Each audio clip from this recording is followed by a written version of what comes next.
Hello guys, welcome to my channel. My name is Miracle, Mimi for short. If this is the first time seeing my beautiful face, you're welcome. So our next video from Tomosowa is, why is this history of slavery hidden in schools? Like, what? Let's check it out. Tom, reparations. We began by talking about disparate impact, the idea that discrimination is so deeply embedded in the American experience that it can take place even in the absence of an intention to discriminate. So this argument, which is that there's some basic flaw or sin that's still with us, comes up in the case for reparations. Longish quotation, but it sets something up. But from Ta-Nehisi Coates in an article in The Atlantic entitled "The Case for Reparations."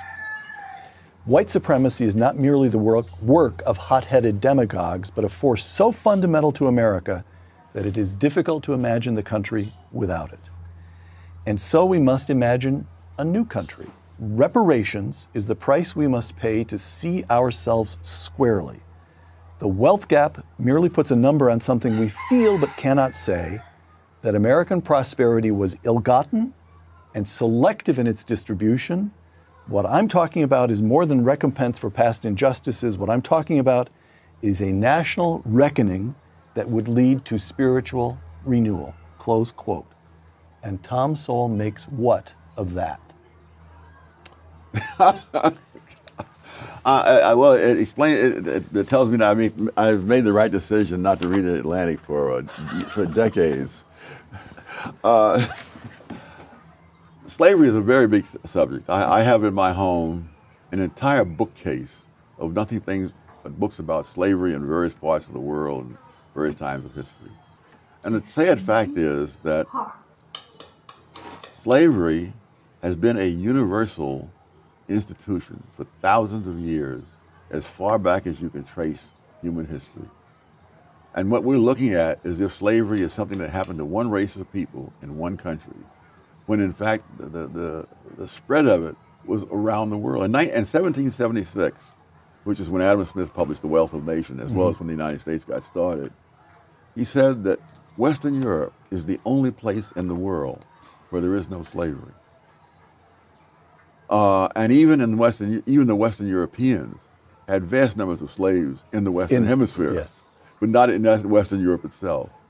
And so if you're going to have reparations for slavery, it's going to be the greatest transfer of wealth back and forth, and cross-hauling, as they say in the railroads, because the number of whites, for example, who were enslaved in North Africa by the Barbary pirates exceeded the number of Africans enslaved in the United States and in the American colonies before that, put together.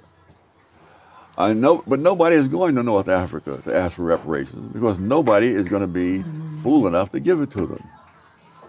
Here we have intellectuals who can imagine a different history from the rest of the world, even though it's so similar to the rest of the world.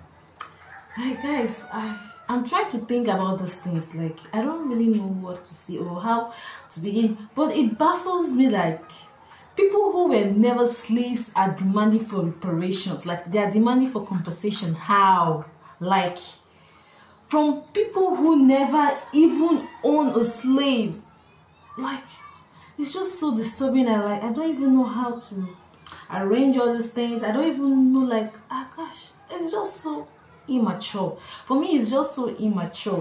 Why can't you just move on with your life?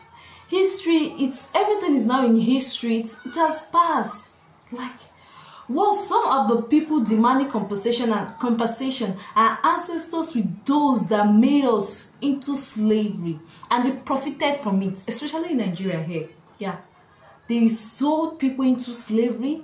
Like, I would love. There is a place here in Nigeria. It's called Badagry in Lagos. Badagry's village, or like, it's a French village. That was where they mostly go and sell all this slave and all those things. That's where they do their business there, their slave business. And Nigerians, they profited from it. Those days, our ancestors, they profited from it. Like, I don't even like, gosh. And there are other descendants that are slaves and find themselves in them just because of their skin color. Like, I don't even really know what to say, but let us just put everything behind us and move on. Let us just move on, because I know people, we like now, I know we are just from there, because we did not follow them to suffer during the times of the slave. Yeah, we were not among them no slave. We only hear it from our great-great-grandfathers, our grandparents, like that. Gosh, let me know your thoughts in the comment section. Like, watch, and subscribe to my channel. And I'm just so grateful for Tomoso, because I'm learning. I love the way I'm learning from this man. I love the way he just rearranged everything here. Like, gosh, Tomoso is so good. He's really so good, and I think he's a great treasure. He's a national treasure. Kudos to you, Tomoso. Let me really know your thoughts in the comment section. Like, watch, and subscribe to my channel. Bye bye.